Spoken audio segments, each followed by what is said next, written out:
on va parler de compression parallèle et de comment booster sa voix. On y va tout de suite, go!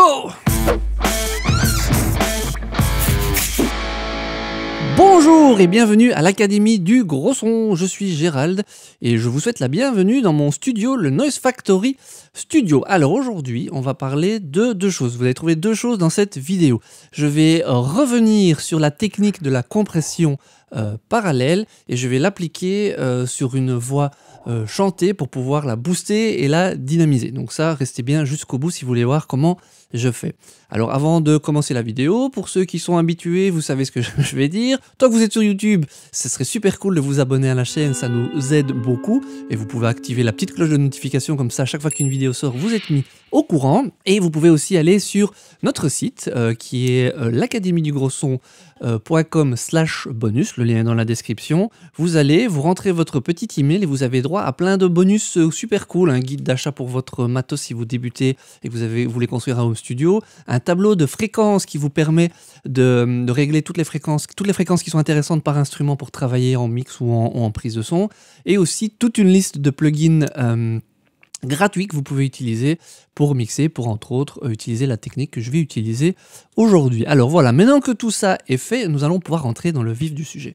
Alors comme je le disais, il va y avoir deux parties à cette vidéo. La première partie, ça va être l'explication de ce qu'est la compression parallèle, et puis après je vais l'appliquer sur une voix. Donc la compression parallèle, c'est quoi? D'abord, avant tout, si je reviens là-dessus, parce qu'en fait c'est un sujet que j'ai déjà traité il y a un bout de temps. En fait c'est le tout premier sujet que j'ai traité en solo sur notre chaîne.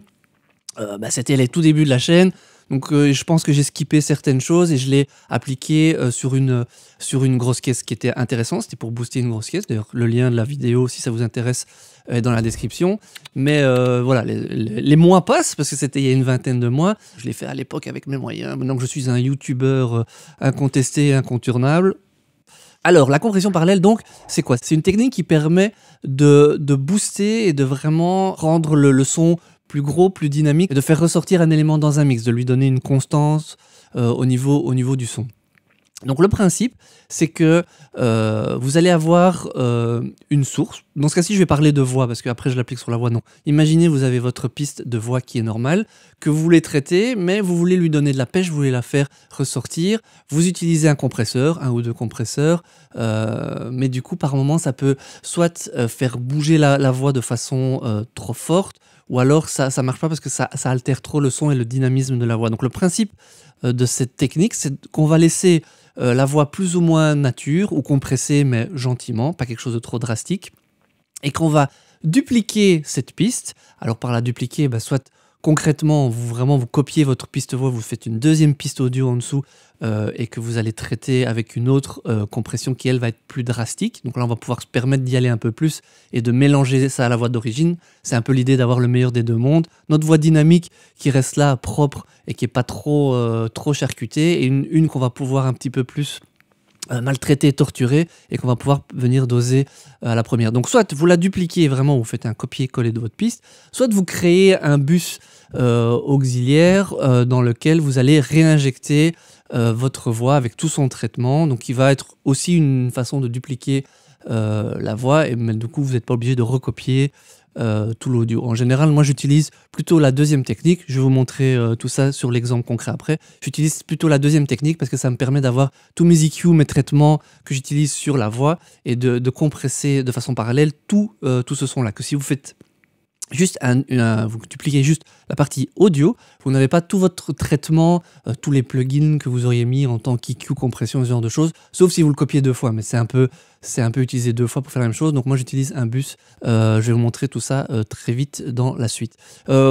Petite chose à dire sur cette technique, c'est que c'est vraiment, si je reviens dessus, c'est parce que c'est une technique vraiment classique, c'est une des premières. Je pense que quand on sort un petit peu du côté traditionnel, EQ, compression, gentil, et qu'on fait juste une balance dans vraiment les bases du mix, c'est une des premières techniques vraiment à connaître quand vous voulez pousser à un level supérieur le mixage. Seulement, c'est une technique, évidemment, c'est un petit peu comme l'ail en cuisine, ça donne un peu du goût, et au bout d'un moment, on a un peu tendance à vouloir en mettre de trop un peu partout, donc faut quand même y aller avec modération. C'est super cool, ouais, ça donne de la pêche. Si vous commencez à en mettre partout, ça risque d'être un peu too much. Moi, perso, je l'utilise donc sur la voix, comme dans l'exemple. J'utilise ça aussi souvent sur basse, grosse caisse, caisse claire, tout mon bus de batterie et ça c'est très souvent sur ça de base.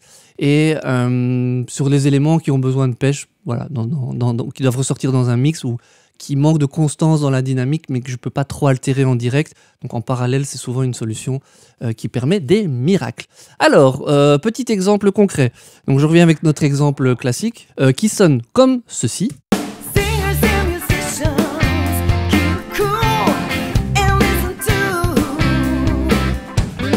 Voilà, donc chose classique. La voix ici est déjà un petit peu mixée gentiment, donc il y a une petite équalisation dessus, déjà un petit compresseur, un petit effet ou l'autre, rien d'extraordinaire.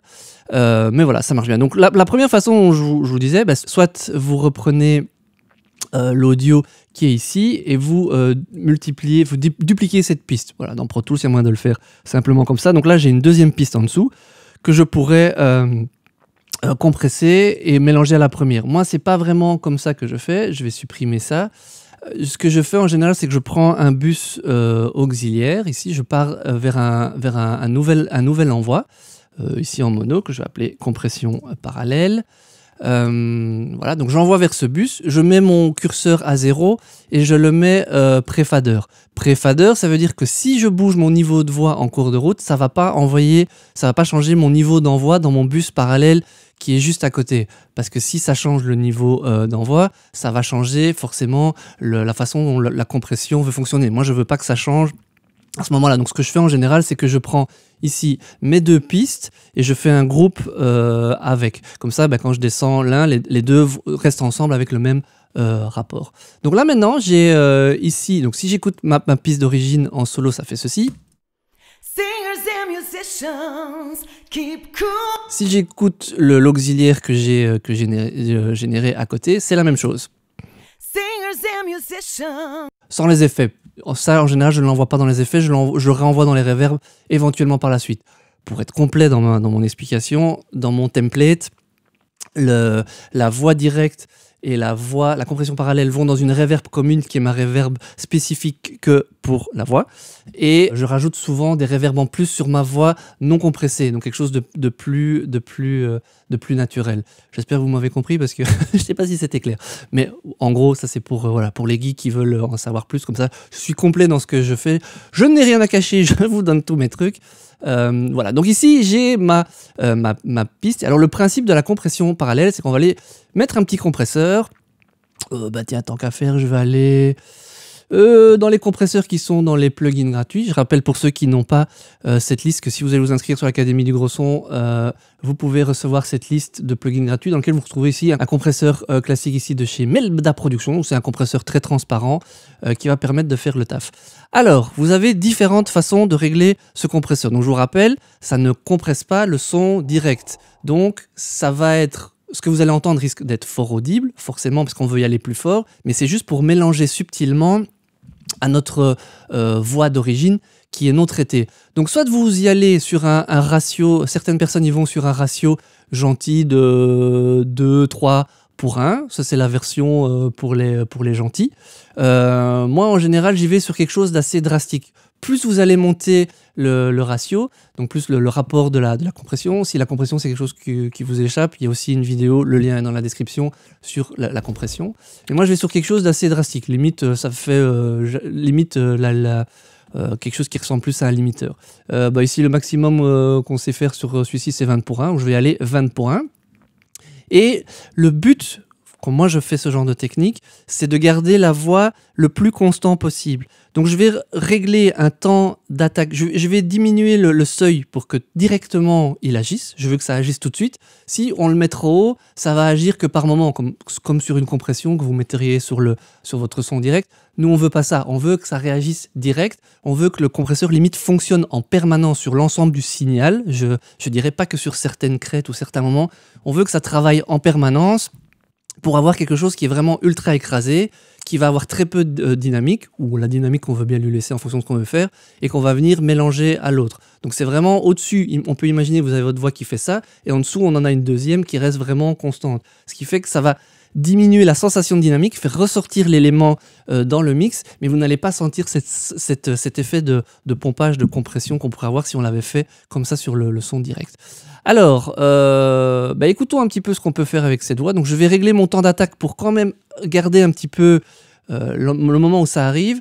Mais je vais mettre un release pas trop rapide parce que je veux pas que ça redescende trop vite. Je veux garder ça à un certain niveau pour remonter l'ensemble et mettre un seuil très bas. Ça ressemblerait à quelque chose comme ceci.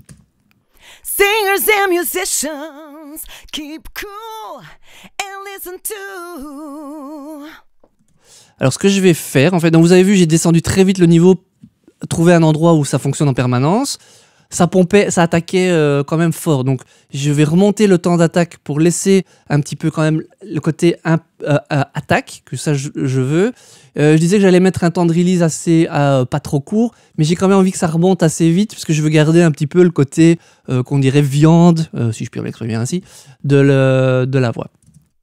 Singers and musicians, keep cool. Voilà, et je vais relever le niveau de sortie. Parce que forcément, là, comme ça compresse à fond, le signal est fort baissé. Singers and musicians. Bon, là, c'est pour le faire écouter. En général, comme on vous le répète souvent, l'idéal, c'est de faire les choses en contexte. Donc moi, j'aime encore bien régler cette compression. Après, j'ai un peu l'habitude de savoir ce que je veux entendre. Donc, en général, je règle cette compression sans entendre la voix directe. C'est aussi un avantage de le faire en préfader, c'est que je peux muter la voix directe et entendre que la compression. Je le règle en contexte. Et puis je viens la doser avec l'autre voix. Donc je vais faire ça. Donc hop, j'enlève mon solo. Là j'entends tout. Je mute ma voix directe. Donc maintenant je n'entends plus que cette voix compressée. Et je vais la régler un peu en contexte avec les autres instruments.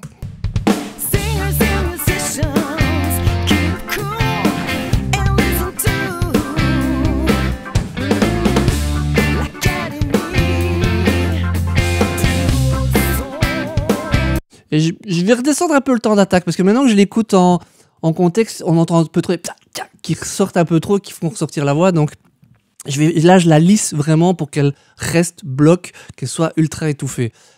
Comme ça, évidemment, ça sonne très compressé. Maintenant, toute la subtilité de la technique, c'est de mélanger ça dans la voix lead. Donc je vais muter ce que je viens de faire. Je remets la voix lead, je descends mon... je me suis fait avoir parce que j'ai fait un groupe. Je redescends mon curseur. Souvent, moi, ce que je prends comme repère, c'est que j'entends la voix lead. Je monte le curseur jusqu'au moment où je commence à entendre la compression parallèle. Je monte un peu plus haut, je redescends. La technique classique pour vraiment trouver le bon endroit. C'est parti. Donc, je vais mettre mon curseur, boum, ici à 0.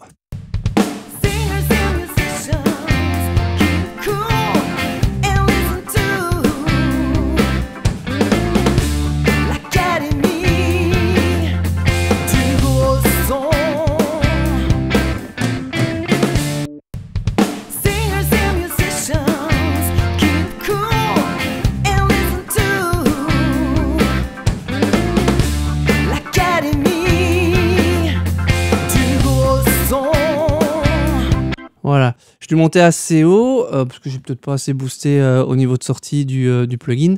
Là, ça commence à être cool, je sens l'effet. Maintenant, évidemment, la voix ressort beaucoup trop fort. Donc, je vais redescendre un petit peu l'ensemble et le repositionner dans le mix.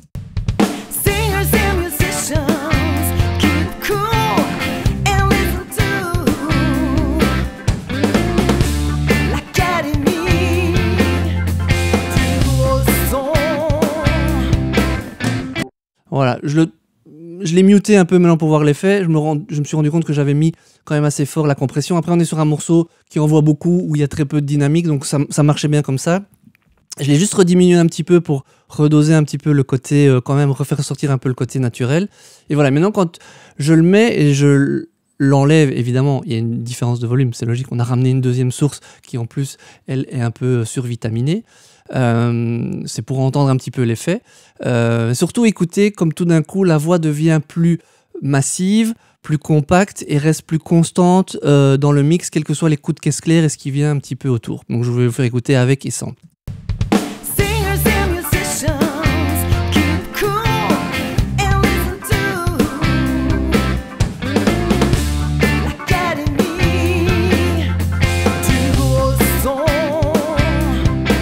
Voilà, évidemment, il y a le piège du quand on l'enlève, ça va moins fort, donc on a l'impression que ça sonne moins bien, le grand classique. Mais si vous faites bien attention, vraiment, vous entendez que quand on l'enlève, la voix devient un petit peu plus fine. même si c'est quand même une voix qui envoie à la base. Et le fait de rajouter, ça ramène un côté plus épais et plus constant dans le son.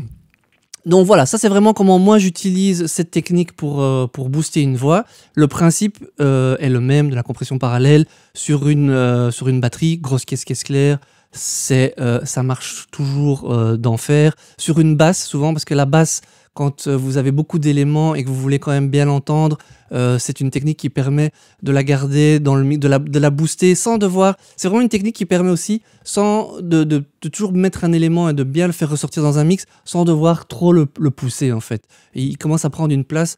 Vous le vitaminez un petit peu, vous lui donnez un petit peu plus de place et du coup, naturellement, vous arrivez à le faire sortir dans le mix sans devoir le pousser, faire sortir des choses négative dans le son.